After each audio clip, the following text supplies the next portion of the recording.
Assalomu alaykum, hurmatli teletomoshabinlar. Efirda kun mavzusi ko'rsatuvi. Bugungi mavzuda biz favqulodda vaziyatlardan xoli mahalla oyligi doirasida suhbatlashamiz. Shu maqsadda bugun studiyamizga Favqulodda vaziyatlar boshqarmasi axborot xizmati boshlig'i Ilhomjon Boqiyev, Favqulodda vaziyatlar boshqarmasi katta ofitseri Sanjar Mamatqulov hamda Favqulodda vaziyatlar akademiyasi kursanti Bekjon Ulashevlarni taklif etganmiz. Assalomu alaykum, studiyamizga xush kelibsiz. Dastlab o'tgan oy xususida suhbatlashsak, Ilhom aka, mana shu xabarimiz bor, xavfsiz xonadon oyligi doirasida ko'pgina ishlar amalga oshirildi. Mazkur tadbirlarning olib borilishi, umuman profilaktik tadbirlarning olib borilishi jarayonlari xususida ma'lumot berib o'tsangiz, marhamat. Assalomu alaykum, hurmatli teletomoshabinlar, assalomu alaykum, hurmatli boshlovchi. Aytib o'tganingizdek, o'sha xavfsiz xonadon oyligi doirasida, ya'ni 1-yanvar kunidan 31-yanvar kuniga qadar respublikamiz bo'ylab o'tkazilgan ushbu oylikda Favqulodda vaziyatlar boshqarmasi hamkorlikdagi xizmatlar bilan birgalikda tunu kun kengaytirilgan, kuchaytirilgan profilaktik tadbirlar tashkil etildi. Ushbu profilaktik tadbirlar jarayonlarida nafaqat mahallalar, xonadonlar, balki o'sha ta'lim muassasalari, davolash markazlari yoki barcha ijtimoiy soha obyektlari, tadbirkorlik obyektlari, qurilish obyektlarida, o'sha tunda insonlar qoladigan obyektlarda o'quv mashg'ulotlari, profilaktik tadbirlar o'tkazildi. Ushbu tadbirlar jarayonlarida o'sha ishchi xodimlar bo'ladimi yoki fuqarolar bo'ladimi, avvalambor xavfsizlik madaniyatini ularda yuksaltirish, ya'ni doimiy ravishda xonadonlarda bo'ladimi yoki ish joylarida bo'ladimi, yong'in xavfsizligi qoidalariga qat'iy rioya qilish. Ya'ni is gazdan zaharlanish, gaz xorlashmasining chaqnashi yoki yong'inlarning kelib chiqmasligi uchun avvalambor kichik bir nima deydi, xavfsizlik qoidalariga rioya qilish ularga o'rgatildi. O'sha yashash uylarida gaz yoki elektr moslamalaridan xavfsiz foydalanish yoki isitish pechi mo'rlarini o'z vaqtida tozalash, ularni to'g'ri o'rnatish, elektr moslamalarni yoqilgan holda nazoratsiz qoldirib ketmaslik. Mana shu kabi xavfsizlik qoidalari o'sha fuqarolarga uyma-uy yurish orqali tushuntirildi. O'sha xavfsiz xonadon oyligi doirasida amalga oshirilgan ishlar albatta o'zini natijasini berib, sodir bo'lishi mumkin bo'lgan favqulodda vaziyatlar va yong'inlar sonini keskin kamayishiga erisha oldik. Shu sababdan mana shu oylikning mantiqiy davomi sifatida, ya'ni o'sha xavfsiz xonadon oyligini o'tkazilganligi, samarali tashkil etilganligi, u yerda o'quv mashg'ulotlari bo'ladimi, profilaktik tadbirlar samarali tashkil etilganligi va buning natijasi bo'lganligi sababli oylikni yanada davom ettirish, ya'ni fevral oyida ham favqulodda holatlardan xoli mahalla oyligi deb e'lon qilinib, ya'ni 1-fevraldan 28-fevralgacha ushbu oylikni o'tkazish belgilab olindi. Endi xavfsiz xonadon oyligida amalga oshiriladigan ishlarga to'xtaladigan bo'lsak, 450 dan ortiq tunda insonlar qoladigan obyektlarda o'tkazilgan tekshiruvlar davomida 3000 dan ortiq qoidabuzarliklar aniqlanib, ularning 70-80% ni bartaraf etishga erishildi. Ya'ni o'sha nosoz qo'l bola isitish moslamalaridan foydalanish holatlari yoki o'sha evakuatsiya eshiklarining yopilganlik holatlari, tunda yoritish chiroqlarining nosozlik holatlari, kichik mana shu kabi xavfsizlik qoidalariga rioya etilmagan kamchiliklar aniqlanib, ularni bartaraf etish choralari ko'rildi va bartaraf etish jarayonlarida o'sha vaqt yoki mablag' bilan bog'liq kamchiliklar ular tegishli tashkilotlar tomonidan nazoratga olinib, kelgusida o'sha vaqt belgilab berildi. Mana shu kamchiliklarni tezda bartaraf etish masalasi ko'rib chiqildi. Bundan tashqari uy joylarda olib borilgan tekshiruvlar jarayonida 2000 dan ortiq ko'p kvartirali uylar xonadonlarida, 100 mingdan ortiq xonadonlarda o'sha soha xodimlari tomonidan uyma-uy yurish orqali profilaktik tadbirlar o'tkazildi. Unda har bir xonadon egasiga o'sha dastlab uyining yong'in xavfsizlik holati o'rganib chiqildi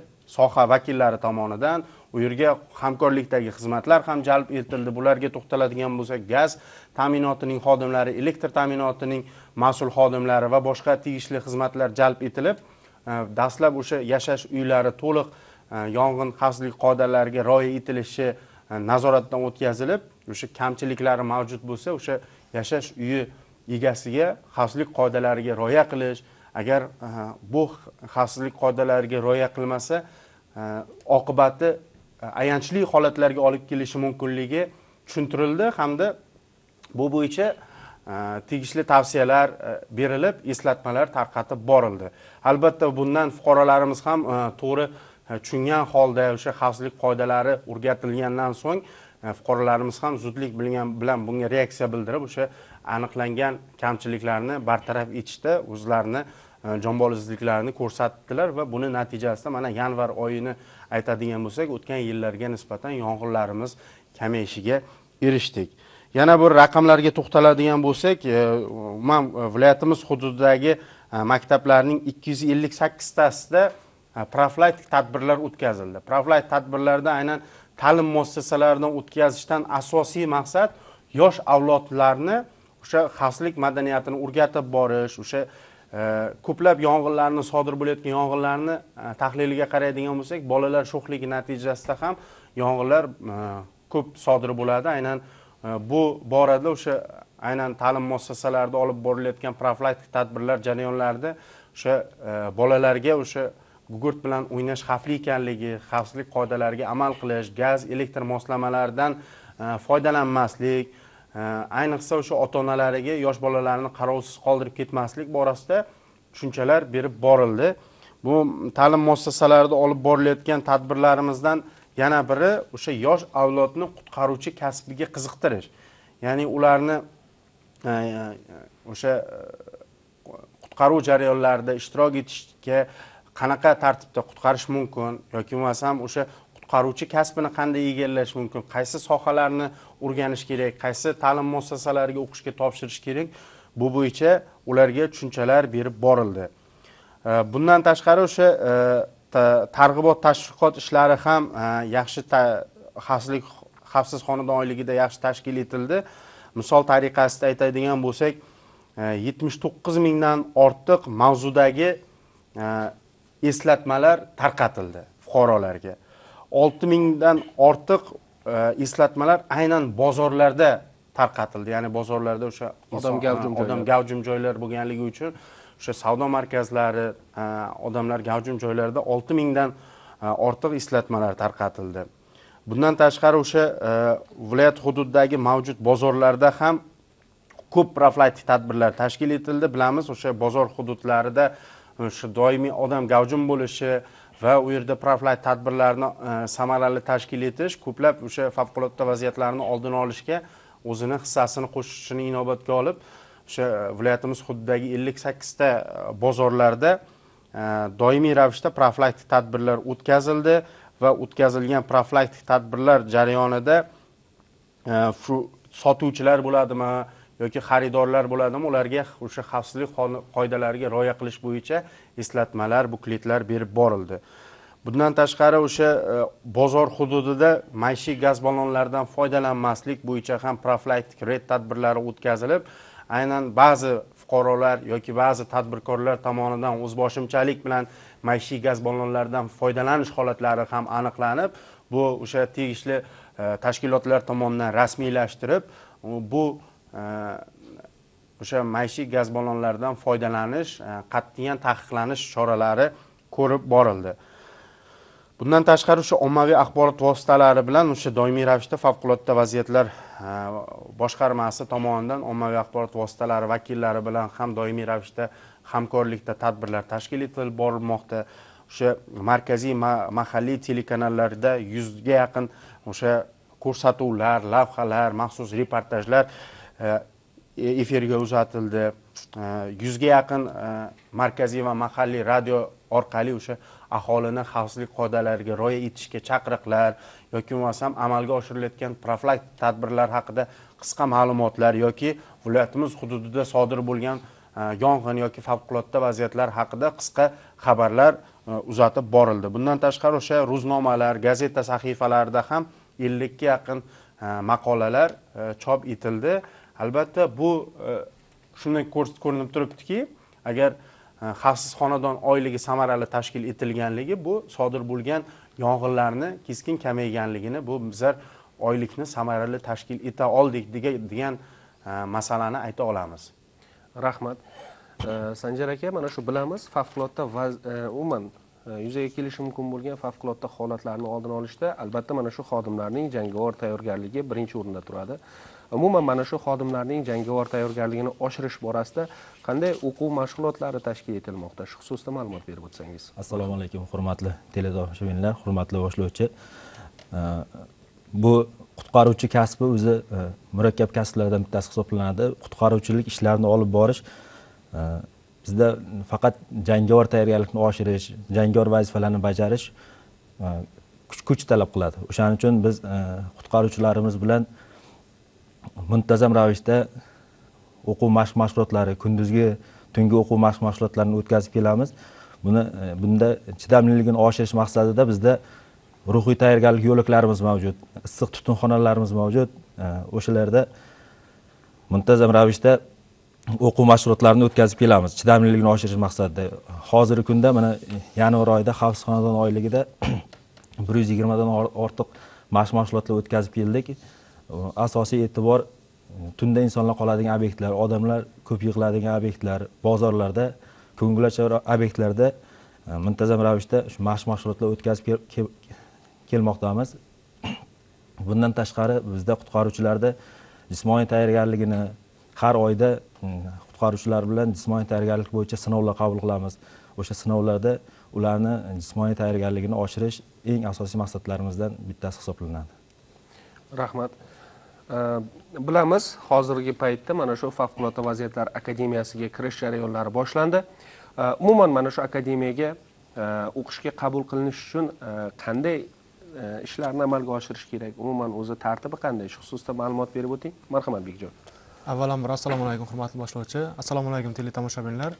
Favqulodda vaziyatlar vazirligi akademiyasiga topshirish jarayonlari bugungi kunda boshlandi. Bu topshirish jarayonlari birinchi navbatda hududiy mudofaa ishlar bo'limiga hujjatlarni, ya'ni o'zi haqida ma'lumotnomalar, shuningdek pasporti va boshqa hujjatlarni olgan holda hududiy mudofaa ishlar bo'limiga boriladi va hududiy mudofaa ishlarida ro'yxatga olinadi. Bu ro'yxatga olish ishlari 1-fevraldan 1-aprel kuniga qadar davom etadi. Undan keyingi jarayon bu abituriyentlar psixologik hamda jismoniy tayyorgarligi sinovdan o'tkaziladi va bu sinovlardan muvaffaqiyatli o'tgan abituriyentlar boshqa abituriyentlar singari o'zlarining test sinovlarini, ya'ni matematika, fizika hamda qo'shimcha bloklar, ona tili, tarix hamda matematikadan test topshiradi va bu testdan muvaffaqiyatli o'tgan abituriyentlar Favqulodda vaziyatlar vazirligi akademiyasiga o'qishga qabul qilinadi. O'tish ballari hammaga qiziq bo'lsa kerak. Bu o'tish ballari o'rtacha 125-130 ball atrofida bo'ladi. Men o'zim ham Favqulodda vaziyatlar vazirligi akademiyasiga o'qishga topshirish jarayonida ozroq muammolar yuzaga kelgan, ya'ni o'qish jarayonlari, o'qish sharoitlari haqida ma'lumotlar kamligi, shuningdek o'qishga topshirish jarayonlarida yuzaga kelishi mumkin bo'lgan muammolar, shu muammolar boshqa abituriyentlarda kuzatilmasligi uchun qisqacha akademiya faoliyati va o'qishga topshirish jarayonlari haqida ma'lumot berib o'tib ketaman. Birinchi navbatda hujjat topshirish ishlari 1-aprelga qadar yakunlangandan keyin jismoniy tayyorgarlik mashqlari, bu turnikda tortilish 7 marta, shuningdek 100 metr va 3 kilometrga yugurish mashqlari o'tkaziladi. Shuningdek psixologik tayyorlovni sinovdan o'tkazish, bu test savollari beriladi. Bunda qisqa vaqt ichida aniq javob berib ketish talab etiladi. Undan so'ng esa shu matematika, fizika hamda ona tili, tarix hamda matematika fanlaridan test sinovlarini topshiradi. Endi xususan Favqulodda vaziyatlar vazirligi akademiyasi faoliyati haqida aytadigan bo'lsam, Favqulodda vaziyatlar vazirligi akademiyasida sifatli ta'lim birinchi navbatda turadi. Buni ta'minlash uchun Favqulodda vaziyatlar vazirligi akademiyasida bir nechta yuridik fanlar doktori, masalan, xususan Favqulodda vaziyatlar vazirligi akademiyasi boshlig'i yuridik fanlar doktori hisoblanadi. Bir nechta fan doktorlari, professorlar hamda dotsentlar o'z bilimlari bilan kursantlarga bilimlar berib boradi. Favqulodda vaziyatlar vazirligi akademiyasida sifatli ta'lim bilan birgalikda jismoniy tayyorgarlik ham yuqori darajada turadi. Xususan keltiradigan bo'lsam, men o'zimning kursdoshlarim qo'l armresting, ya'ni shu qo'l kurashi bo'yicha sport ustasi, bir necha bor O'zbekiston chempioni, Osiyo chempionati hamda yaqinda bo'lib o'tadigan jahon chempionatiga yo'llanmani ham qo'lga kiritganini aytib o'tishim mumkin. Bundan tashqari mening o'zim ham qo'l jangi sport turlari bo'yicha hamda sportning milliy kurash turlari bo'yicha sportda qatnashaman. Chunki jismoniy tayyorgarlik va shu ilm birinchi navbatda shu ilm, keyin jismoniy tayyorgarlik bu qutqaruvchilar faoliyatida muhim ahamiyat kasb etganligi sababli sport va ilmga juda katta e'tibor beriladi. Bundan tashqari akademiyada yaratilgan shart-sharoitlar juda zo'r, zamonaviy texnikalar, shuningdek yangi qabul qilingan topshirishga qabul qilingan o'quv binosi, shu o'quv binosida yaratilgan shart-sharoitlar, kompyuter sinflari va barcha zamonaviy shart-sharoitlar yaratilganligini aytib o'tishim mumkin. Bundan tashqari Favqulodda vaziyatlar vazirligi akademiyasi kursantlari uchun davlat tomonidan ajratilgan stipendiyalar ham mavjud. Bu stipendiyalar bahoga qarab beriladi. Masalan, 3ga semestrni o'zlashtirgan kursantlar 1,50,000 so'm miqdorida stipendiya oladi. 4 bahoga o'zlashtirgan kursantlar esa 1,300,000 stipendiya oladi. 5 bahoga o'zlashtirgan kursantlar esa 1,500,000 so'm miqdorida stipendiya oladi. Bundan tashqari alohida rag'batlantirish tariqasida Amir Temur stipendiyati va oliy bosh qo'mondon stipendiyati mavjud. Men o'zim 4-kurs mobaynida Amir Temur stipendiyati nomzodi bo'lganman va Amir Temur stipendiyasi 2 million so'm hisoblanadi. Bu stipendiyani olish tartibi bir o'quv yili davomida 2 semestrni ham to'liq 5 ga o'zlashtirishi hamda a'lo baholarga o'zlashtirishi, shuningdek jismoniy tayyorgarlikdan 5 ga topshirishi hamda ilmiy kengashda savol-javobdan o'tib erishish mumkin hisoblanadi. Akademik 100% natija qo'lga kiritish. Xuddi shunday. Ilmiy kengash tomonidan berilgan savol-javoblar, shuningdek suhbatlardan o'tgan taqdirda shu Amir Temur stipendiyati nomzodi bo'lishi mumkin. Qisqacha akademiya faoliyati shulardan iborat. Rahmat. Ilhom aka, mana shu favqulodda vaziyatlardan xoli mahalla oyligi mana hozir boshlangan jarayonlar. Umuman mazkur oylik doirasida qanday profilaktik tadbirlar o'tkazilyapti? Shu xususda ma'lumot berib o'ting. Mana 1-fevral kunidan 28-fevral kuniga qadar o'tkazilayotgan favqulodda vaziyatlardan xoli mahalla oyligi doirasidagi tadbirlar mantiqiy xavfsiz xonadon oyligining davomi desak mubolag'a bo'lmaydi. Ya'ni ushbu oylikdagi erishilgan yaxshi natijalar o'zini samarasini berganligi uchun yanada ushbu oylikni davom ettirish, endi xonadonga emas, endi mahallaga e'tiborni qaratish, ya'ni o'sha ushbu tadbirlar davom etib, yana mahalla bay, xonadon bay tadbirlar yanada kuchaytirilishi belgilab olingan, favqulodda vaziyatlar va yong'inlarni oldini olishga qaratilgan targ'ibot va tashviqot ishlari kuchaytirilishi yoki masalan qurilish obyektlarida yong'inga qarshi nazorat tadbirlarini yanada kuchaytirish belgilab olingan. Bundan tashqari yana xavfsiz xonadon oyligida bo'lgani kabi ushbu oylikda ham o'sha tunda insonlar qoladigan obyektlarda nazorat tadbirlari, profilaktik tadbirlar doimiy ravishda amalga oshirib boriladi. Albatta ushbu oylik mahallamizni favqulodda vaziyatlardan muhofazalangan hududga aylantiramiz shiori ostida amalga oshirilyapti. Ya'ni bunda barcha ko'plab tashkilotlarda bo'lgani kabi favqulodda vaziyatlar xodimlarining ham mahallaga tushib ishlayotganligi, o'sha mahalla yettiligi bilan birgalikda ishlarni samarali tashkil etish, o'sha mahalla tinch bo'lsa, mahallada yong'in bo'lmasa, mahallada favqulodda vaziyat bo'lmasa, biz o'ylaymizki, o'sha favqulodda vaziyatlar vazirligi o'z oldiga qo'ygan maqsadga erishgan bo'ladi. Ya'ni kim o'sha olib borilayotgan tadbirlarimiz bo'ladimi yoki o'quv mashg'ulotlarimiz o'zini samarasiga erishgan bo'ladi. Ushbu tadbirlarni olib borish jarayonida viloyatimiz hududida 1000 dan ortiq mahalla fuqarolar yig'inlari mavjud bo'lsa, biz ushbu mahallalarda sodir bo'lgan yong'in yoki favqulodda vaziyatlarni o'tgan yillarga qarab qizil, yashil, sariq hududga aylantirib olganmiz. O'sha dastlab profilaktik tadbirlar aynan qizil hududdagi, ya'ni o'tgan yillarda o'sha favqulodda vaziyatlar, yong'inlar soni ko'p bo'lganligi uchun aynan ushbu mahallalarda profilaktik tadbirlar ko'proq o'tkazilib, dastlab ushbu mahallalarni qizildan sariqqa, sariqdan yashilga o'tkazib olinish chora-tadbirlari, rejalari belgilab olingan. Albatta bu tadbirlarimizda albatta fuqarolarimiz soha vakillari tomonidan olib borilayotgan profilaktik tadbirlarga e'tibor qaratib, ular tomonidan berilayotgan tavsiyalarga rioya qilsalar, biz oldimizga qo'ygan maqsadga erishib, sodir bo'lishi mumkin bo'lgan favqulodda vaziyatlarni oldini olgan bo'lamiz. Avvalambor bu uchun eng avval o'sha doimiy ravishda yashash uylarida yong'in xavfsizlik qoidalariga rioya qilish, gaz, elektr moslamalaridan xavfsiz foydalanish, nosoz qo'lbola isitish moslamalaridan umuman foydalanmaslik, isitish pechlarini tez-tez mo'ralarini tozalab turish yoki isitish pechi mo'ralarini to'g'ri tozalash bo'yicha mana fuqarolarimizga har safar olib borilayotgan tadbirlarda eslatib bormoqdamiz. Hozirgi bizni tinglab borgan teletomoshabinlar ham bizni tavsiyalarimizga amal qilgan holda mana shu oddiy xavfsizlik qoidalariga rioya qilsalar, o'ylaymizki, ko'plab ayanchli holatlarni oldini olgan bo'lamiz.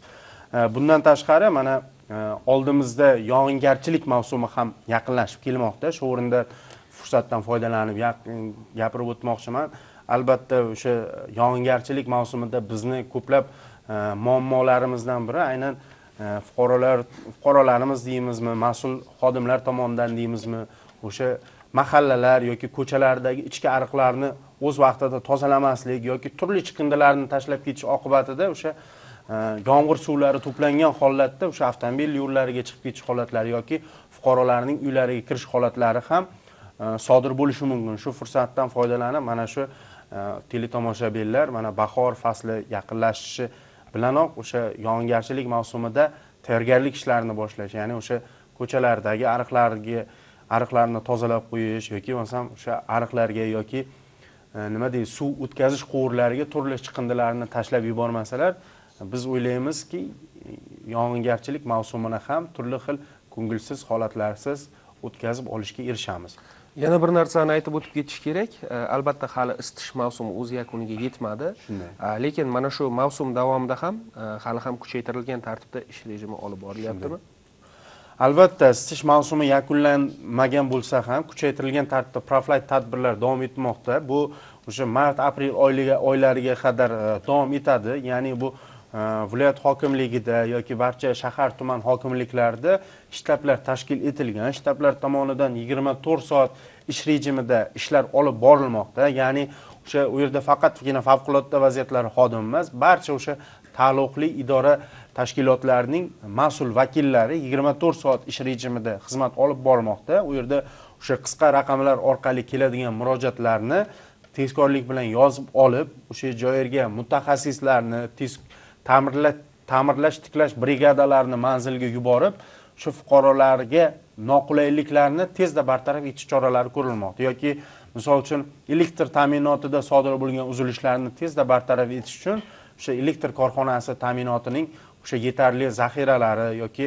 o'sha tunda bo'ladigan vaqtda ham uni tunda ta'mirlash uchun maxsus brigadalar xizmat olib bormoqda. Yoki gaz ta'minotida sodir bo'lgan misol uchun tabiiy gazning bosimini pasayishi bilan bog'liq vaziyatlar yoki shunga o'xshash avariya holatlarini ham o'sha favqulodda vaziyatlar xodimlari o'sha hamkor tashkilotlarni jalb qilgan holda o'sha noqulay vaziyatlar tezda bartaraf etish choralari ko'rilmoqda.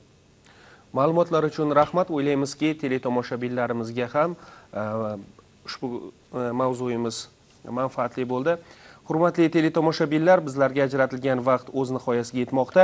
Keyingi dasturlarimiz orqali ko'rishguncha xayr, salomat bo'ling.